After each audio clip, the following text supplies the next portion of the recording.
अप्रैल 2025 की बात है, जब मिनिस्ट्री ऑफ डिफेंस ने पार्लियामेंट्री स्टैंडिंग कमेटी को बताया कि इंडियन आर्मी में 1 लाख से ज्यादा जवानों और ऑफिसर्स की कमी है, जो एलओसी पर पाकिस्तान और एलएसी पर चीन के साथ चल रहे तनाव के बीच ऑपरेशनल डिप्लॉयमेंट और ट्रेनिंग साइकिल दोनों पर बुरा असर डाल सकती है।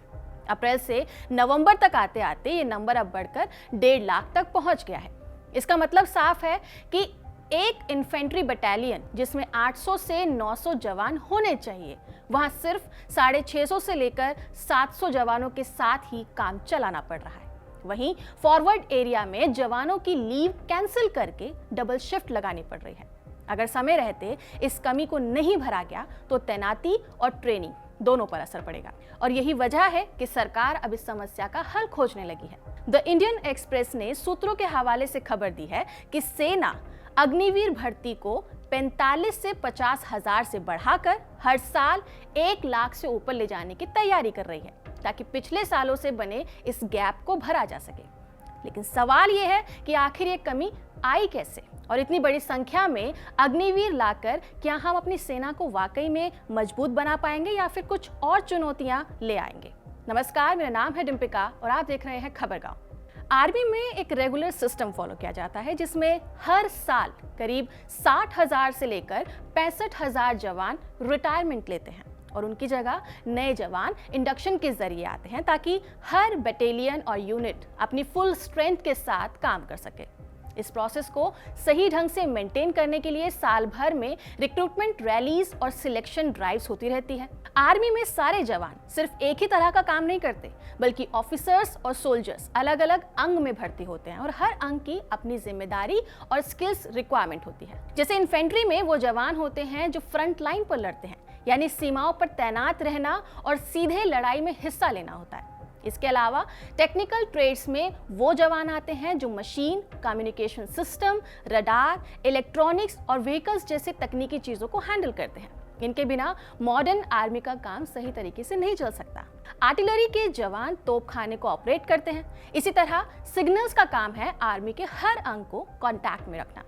हर अंग में अलग अलग संख्या में जवानों की जरूरत होती है। सिस्टम का मकसद साफ होता है कि जितने जवान बाहर जा रहे हैं यानी रिटायर हो रहे हैं, उतने ही नए जवानों की भर्ती भी हो, ताकि ट्रेनिंग भी स्मूथली चले और तैनाती में भी कोई दिक्कत ना आए। लेकिन 2020 और 2021 में कोविड-19 पैंडेमिक में आर्मी के जो ये रिक्रूटमेंट प्रोसेस था वो पूरी तरीके से रोक दिया गया था। रैलीज नहीं हुई थी, सिलेक्शन ड्राइव्स बंद हो गई थी, यानी कि नए लोग सिस्टम में आ ही नहीं पाए। लेकिन इसके उलट हर साल रिटायरमेंट प्रोसेस बरकरार रहा। इससे आर्मी के रिक्रूटमेंट में 2 साल का एक बड़ा गैप आ गया और ये बैकलॉग बढ़ता चला गया। हालांकि जून 2022 में सरकार ने एक बड़ा कदम उठाया अग्निवीर स्कीम लाकर। 14 जून को जब इस योजना का अनाउंसमेंट हुआ तो सरकार ने कहा कि अग्निवीर एक रेवोल्यूशनरी और फ्यूचर रेडी आर्मी स्ट्रक्चर बनाएगी। मतलब कि जवान 4 साल के शॉर्ट टर्म टेन्योर के लिए मॉडर्न ट्रेनिंग लेंगे, एडवांस टेक्नोलॉजी और युद्ध के मैदान के लिए स्किल्स को डेवलप करेंगे, जिसमें शुरू के 6 महीने ट्रेनिंग होगी और उसके बाद के बाकी के जो 3.5 साल हैं उसमें ड्यूटी पर तैनात होना पड़ेगा। इसके लिए उम्र रखी गई 17 से 21 साल के बीच और सैलरी 30 से 40 हजार रुपए। 25% लोगों को 4 साल बाद नियमित किया जाना था और बाकी को डिस्चार्ज किया जाना था। लेकिन इस स्कीम के आने से जहां कुछ लोग एक्साइटेड थे क्योंकि उन्हें लग रहा था कि आर्मी अब मॉडर्न और टेक्नोलॉजी से भी बनेगी, वहीं कुछ लोग कंफ्यूज भी थे, क्योंकि एकदम से बने इस नए नियम और शॉर्ट टर्म करियर स्ट्रक्चर को समझना आसान नहीं था। और बहुत सारे एस्पिरेंट्स इसलिए भी नाराज थे क्योंकि वो पुराने भर्ती प्रोसेस के हिसाब से सालों से फिजिकल और रिटन टेस्ट की तैयारी कर रहे थे। लेकिन अब उनके सामने सिर्फ 4 साल का शॉर्ट टर्म करियर ऑप्शन ही बचा था। तमाम मतभेदों के बाद साल 2022 के पहले स्लॉट में लगभग 46,000 अग्निवीर सिलेक्ट हुए। इसमें आर्मी को लगभग 40,000 स्लॉट मिले और बाकी नेवी और आईएएफ में भर्ती किए गए। लेकिन अग्निवीरों की भर्ती में भी जवानों की बढ़ती कमी की जो समस्या थी वो हल नहीं हो पाई, क्योंकि ये भर्तियां रिटायरमेंट रेट के हिसाब से बहुत कम थी। जहां हर साल करीब 60,000 से 65,000 जवान रिटायर हुए, वहां अग्निवीर सिर्फ 40,000 आए। साल दर साल ये गैप बढ़ता चला गया। जैसे 2023 में जो गैप करीब 50,000 का था वो 2024 में 70,000 का हो गया और अब ये गैप 1.5 लाख से भी ऊपर का पहुंच चुका है। ऊपर से एक और समस्या ये भी थी कि अगले साल यानी कि दिसंबर में जब ये अग्निवीर का पहला बैच रिटायर हो जाएगा तो पॉलिसी के हिसाब से सिर्फ 25% को ही परमानेंट कैडर में रखा जाएगा और बाकी 75% अग्निवीरों की सर्विस खत्म हो जाएगी। ऐसे में 2027 से एक और नया रिटायरमेंट वेव शुरू हो जाएगा। पुराने सोल्जर्स भी रिटायर होंगे और नए अग्निवीर भी रिटायर होंगे।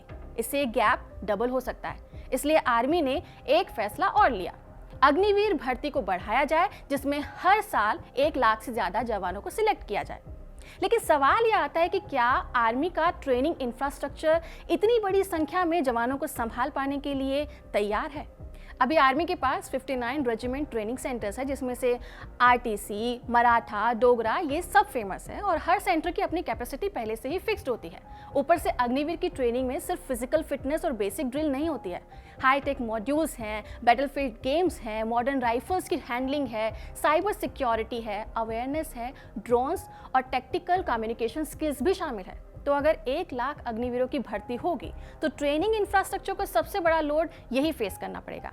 इसके अलावा दूसरा बड़ा सवाल है कि अग्निवीर रिटेंशन रेट का।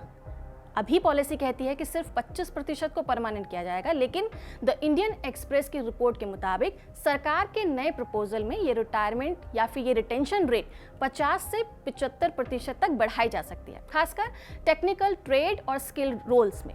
अब यहाँ एक बात समझने वाली है कि पुराने बैचेस का ट्रांजिशन अब भी 25% रूल के हिसाब से ही होगा, यानी कि भले ही रिटेंशन रेट बढ़ भी जाए, इसका बड़ा फायदा आपको 2030 के बाद ही दिखेगा जब नए बैचेस पूरी तरह से लागू हो जाएंगे। इनके साथ साथ कुछ पुराने सवाल अभी भी बरकरार हैं, जैसे क्या देश का युवा अभी भी डिफेंस में जाना चाहता है?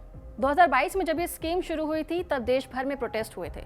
लोगों को समझ नहीं आ रहा था कि सिर्फ 4 साल की नौकरी से उनको क्या फायदा होगा। हालांकि उनके सामने 4 साल की नौकरी में सैलरी, अलाउंस, मेडिकल सपोर्ट के अलावा 11 से 12 लाख रुपए की सेवा निधि और पुलिस या पैरामिलिट्री जॉब्स में प्रेफरेंस देने के वादे किए गए। लेकिन एस्पिरेंट्स और उनके परिवार वालों का मानना है कि इसमें रिस्क है। इसके अलावा आर्मी में एक्सपीरियंस की भी तो ज़रूरत होती है। अगर हर जवान 4 साल में बाहर ही चला जाएगा तो एक्सपीरियंस बेस्ड जो ये जॉब है इसकी कमी हो जाएगी। इससे एनसीओ कैरियर्स पर दबाव बढ़ेगा और फ्यूचर ऑफिसर्स या लीडर्स की पाइपलाइन भी डिस्टर्ब हो सकती है। इसलिए 1 लाख भर्ती के साथ इन सब सवालों की तरफ भी ध्यान देना ज़रूरी है। फिलहाल तो इस खबर में इतना ही। इसमें जो भी अपडेट होगी वो आपको खबरगांव के प्लेटफॉर्म पर मिलती रहेगी। इस वीडियो को रिकॉर्ड किया है आनंद ने। मैं हूं डिम्पिका और आप देख रहे थे खबरगांव।